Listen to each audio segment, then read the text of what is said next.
everybody, and welcome to my YouTube channel. I just want to remind everybody this is about my journey through growing spiritually this lifetime, and a lot of it has come through following the Master Jesus and also following White Eagle's teachings, and that's why I'm an avid supporter of the White Eagle work. But today I want to discuss chapter 3 of Spiritual Unfoldments 3, page 18. And it's the I and not the I, the ego, the difference between the I and the ego in all of us. And as I said in my last video, that through a lot of difficult stages in our lives, we start thinking, what are we all about? What is really happening in our lives? And in the past, in the ancient days, we were actually taken by our guide to the temple, and we knocked on the temple because we wanted wisdom. And so personally, we were taken to this temple, and there we had to undergo many difficult tests and challenges. But now today we actually get those inner urges, and we start seeking ourselves. We read many books, we look at very lots, there's so many different paths to choose from, and so our foot gets stepped back on the spiritual path, and until we find a teaching that actually resonates with us. And that teaching, like for instance myself, White Eagle's teachings, when I was brought up as a Christian, but my mom was a spiritualist, so I did have that influence in my life. But I was an Anglican, and I left that and I became I joined Assemblies of God. And of course, a lot of what they spoke about doesn't resonate with my soul. So I was once more searching. And as White Eagle says, the elder brethren, or our spiritual brethren, or the angels of light, see us looking and searching because our inner flame starts lighting up. So they recognize, hey, here's somebody that's searching for spiritual wisdom.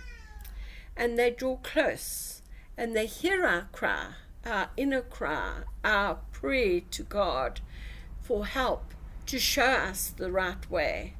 And so we are taken, but instead of going to the temple with our guide in our physical, we are taken to in our spiritual bodies and given inner wisdom.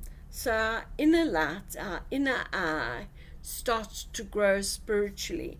It's like a little flame that grows. And then so the tests come. And believe me, I've had quite a few challenges in my life, and lots of good, lots of bad. But through the challenges, I've grown to be more dependent on God, my faith, that's kept me and sustained me. I mean, when I was going through my hip operations in 2020, I was so bad with the first op that I actually said I was almost suicidal, and it was my faith that actually kept me going, kept my determination going, and my faith that spirit was there for me, and I was getting healing from our brethren in the White Eagle Lodge. So through that, I also grew. It was a terrific soul lesson in my life. But I'm here, I'm strong, I'm healthy. As I said yesterday, I'm actually able to get out there and go swimming. So that's been great. So our little light develops. And but as I say, through tough lessons, and even when we flicker in our our walk and we just go more materialistic, we are still kept an eye on. And when we turn our faces back to the light, they're there to help us and guide us every step of the way. And yes, we've got many challenges to learn to overcome the I am and just basically grow our own eternal self. We suggest that you spend some time every day trying to recognize and quietly lay aside the various outer layers, the physical, astral, mental, and emotional, until you find the I, the eternal self. On the one hand are all the worries, the fears, the angers, the foolishness, the desires. All these are not the I. On the other hand, I stands poised, polarized, still. The spirit, the light within. Give the I every opportunity in this daily meditation to become stronger and polarized light, and understand that the I that you identify in meditation is the real you, the God embroider. It will never lead you off the path, never lead you astray. The sorrows, the responsibilities, the anxieties which you think are yours do not belong to you at all. You are the shining self, that light, that essence of being that you will find in the hours of meditation. All your will to do good lies in the I. I will do good, to do God's work, to put egotism aside, to deny claims of not I. The reason why so many fail to see the light is because they are so closed, so wrapped up in the not I, in the materialism, I can add to that. But the Christ light burning within, willing you to do that which is good, is in the sight of God, and puts aside all egotism, also reveals to you the same light in others.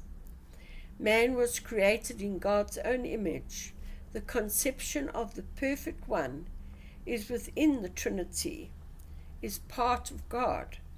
And you, my brother, sister, you are that perfect conception of God, of the child of God, held within the mind of the Father, Mother.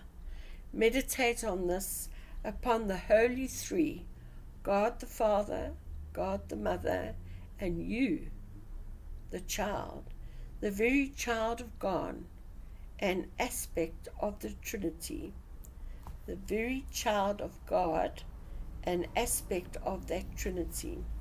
If each day you aspire to become in tune with infinite, you will be developing the child of God, the Christ child in your heart. Men so sorely need that closer relationship with the source of all life, the Father, Mother God. And when man's life on earth is built on an understanding of this relationship of child and parent, man and God, there will be no more suffering and sickness, chaos and war.